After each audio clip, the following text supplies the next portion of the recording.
About this book. When one door closes, second chances open another. Ethan was lost after a major accident abruptly shifted him from a military life to a civilian one, from working with dogs to odd jobs. In that time, he'd spent months healing from his physical injuries. When he connects with Badger and the rest of his Titanium Corp group of former SEALs, Badger offers Ethan an opportunity he can't refuse. A chance to do the work he used to do, with a twist.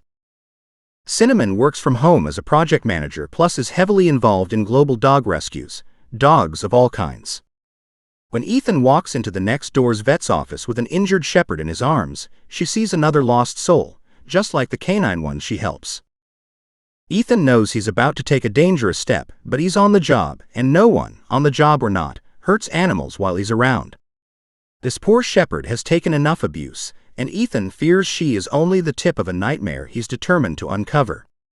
But he knows she's going to lead him in the right direction. He has his sights set on saving one dog in particular, Sentry, K9 File 01. Sign up to be notified of all Dale's releases here. Prologue. Badger walked into the office for the impromptu meeting and smiled at his friends. I had a very unusual and cryptic conversation this morning, which is why we are all gathered here. You going to tell us about it? Eric asked, lifting a fresh cup of coffee to his lips. No, he is, Badger said, pointing to one wall. I have Commander Glenn Cross on the line. He hit the button on the phone. Go ahead, Commander. You're on video. What can we do for you? The commander's stern countenance filled the screen before them. Who is that there with you? Identify yourselves. One by one, the men executed a roll call. The commander, a smile in his voice, said, Now those are some names to warm my heart. I heard you've started a new company, Titanium Corp, to employ other former SEALs in situations like your own. Is that correct? Yes, that's correct. Badger glanced around the room at the waiting faces. Is there something we can help you with? Yes, possibly. But only if you have time to volunteer. This is a big heart mission that unfortunately doesn't come with pay. You know how very proud the military is of our K9 program, correct? The men nodded. Absolutely, Gare said. We personally have had good reasons to be thankful for that program. Badger added, It's been a huge success. We worked with the dogs in Afghanistan several times. We had a tracking system for those dogs that left the military, the commander continued, to make sure they went to good homes. But with budget cuts, we've run into a bit of a problem. What problem is that? Eric asked. Those dogs deserve the best? We don't want them treated like they were in the Vietnam War, Yeager said, his voice hard. Absolutely, the commander said. I've got a dozen K9 files here of dogs that have ended their naval careers. However, we've lost track of them. The cases were supposed to be looked into, as we want to make sure our veterans, human and K9, are well cared for. But so much work is involved, and we're constantly dealing with other aspects of the K9 program, so we have no time to investigate. I find that very difficult, and I can't ignore these dogs' plights. What situations are they in now? Everything, the commander said. You know we have a system for naming them, and all these dogs are tattooed in a specific sequence. I have the fact sheets in each of their files. For example, the first one graduated and was immediately sent to Afghanistan. He was active for about 9 months. His owner took an IED and went home as a quadriplegic. The dog went home with him, not as injured but as no longer fit for active duty. Unfortunately, the owner was involved in a severe crash within 6 months of getting home, and was killed. His wife couldn't handle the situation, and the dog was handed over to a dog trainer, who then found a home for him, who then got rid of the dog because he had behavioral problems. And so on. His whereabouts are now unknown. The men exchanged hard glances. What is it you would like us to do? Cade asked cautiously. I deeply care about these animals that have served our country, the commander said in a low voice, so I'm asking you to do anything you can to locate them, to ensure they are in a good environment. But only if you can volunteer your time, because there's zero budget money. Otherwise, I'd be getting my men here to do this. You want us to track down the dogs and make sure they are okay? Badger asked. We created these dogs, the commander said. We made them the trained soldiers they are. Society seems to think if these canines can't get along with people, then the only answer is to put them down. But if there is any other answer, I would like to think we would take that avenue first. The men looked at each other again. Jaeger said, I'm game. Gare nodded. Always. One of those dogs took an IED for me over in Afghanistan. Blew up his trainer too. Those animals deserve the best care that we can possibly give them. And for these 12 animals, we have failed them, the commander said. I'm not assigning blame, and I can't accept the guilt, but as a country, we have failed these animals. I'm asking you to find it in your hearts to help them. Any suggestions on how? Laszlo asked. We're hardly flush with funds ourselves. Understood, the commander returned. That's why I delayed contacting you. I can't pay you, but if you ever need anything else. Badger smiled. Having the help of a commander was priceless. He glanced around at the others. They were all grinning. We'll find a way, Badger said. No promises on the time frame. Perfect, the commander said. Faxing the files to you now as we speak. The whirring of the fax machine in Badger's office confirmed the commander's words. As for suggestions on how to find them, everything we have is in each of the files. Go carefully. Make sure they don't need anything. That they're safe. That the people around them are too. The men nodded.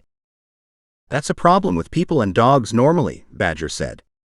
And trained dogs no longer working with their trained handlers get confused and frustrated at the lack of commands, often becoming dangerous. Exactly, the commander said. I don't have anybody else to dump this special project on. And I'm sorry. It really is a dump. It's only because I care that I'm even contacting you. If you get any good results, I'd love to hear back. You're my last hope. And he hung up.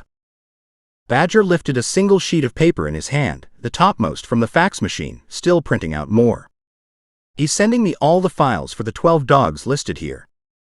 That's a brutal change for these animals, Gare said. Those dogs are incredibly well trained and thrive within that structured environment. They were also extremely attached to their handlers, and the bond is mutual, like any pet owner, Jaeger said.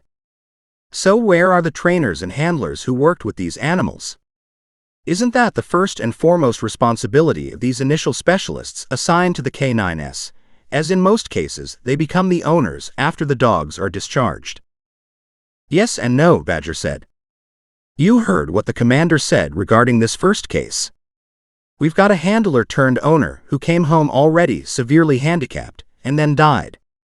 When you think about it, his civilian wife can't handle that service dog, particularly if it's new to her family, not to mention when dealing with her own personal loss.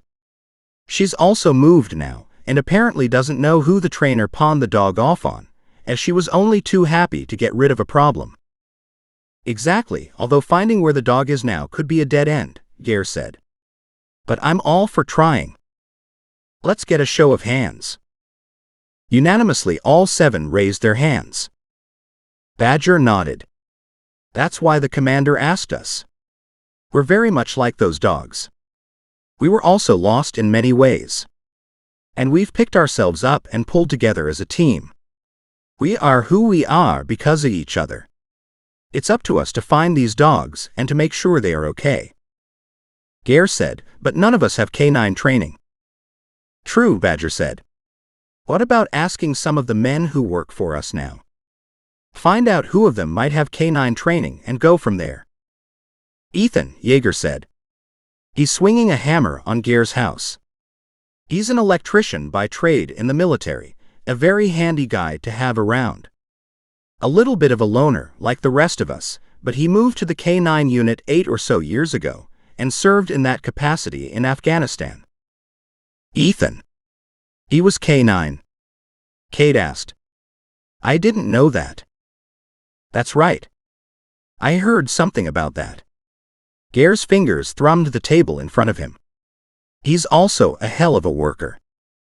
Yes, he is. I've spoken to him about what happened in Afghanistan. He doesn't say much, but I gather the same accident that took his dog also took his leg, Yeager said. I highly suggest we talk to him first, see if he's willing to take the first dog file. The first file? Eric asked in surprise. Are you thinking of asking a different man to look at each file? Why don't we start with Ethan? Maybe he can run this whole K9 locate and update division. Or at least give us some leads on other K9 personnel. It's possible Ethan knows men in the industry who are back home again who can take this on, Talon said, speaking up for the first time. Ethan needs a purpose in his life anyway.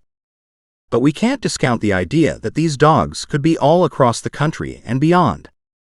It wouldn't hurt to talk to him, Badger said with a nod. I think he's the right man, but Ethan has to be willing. That's good enough for me, Laszlo said. I like the idea of Ethan handling this completely, whether he's hands-on for each lost K9 or just managing any other men assigned to these files as needed. Eric nodded. Ethan is a good man. Although he's not easy to talk to. A loner by nature. And he is lost. I think what's lost is that missing K9 partner in his life. Once you're part of a K9 unit, it's pretty hard to walk away from it. He paused, his gaze going from one to the other. What about money, though? Are we offering any? Not that we have to offer. I suggest we call Ethan in the morning, Badger stated. Put the proposition before him and see what his response is. How about we don't give him a whole lot of choices? Yeager said. Like most of us, he has learned to take orders and to follow directions. I say we tell him that we're looking for a dog, give him an overview, then ask him to go after it. Maybe during his free time. He has to make money too. The others all agreed. Badger smiled. Ethan's better off financially than most after inheriting his grandparents' estate. So that might not be as big of an issue as we're thinking. Plus, this might bring back his passion for life again. It's all about how we approach it, Eric said with a grin. As we well know with the women, it's all in how everything is approached. He smiled down at his wedding ring as he turned it on his finger. Just like they surprised us, I suggest we surprise Ethan. We all know it's what he really wants to do. It's possible. Yeager nodded.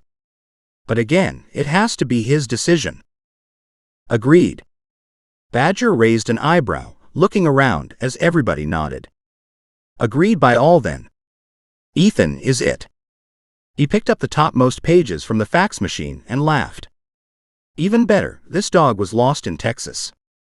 Last known location was Houston. Perfect. Cade laughed. At least he'd have some support there with Levi and his teams nearby.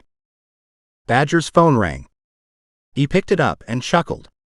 Guess who? Perfect timing. Let's talk to him right now.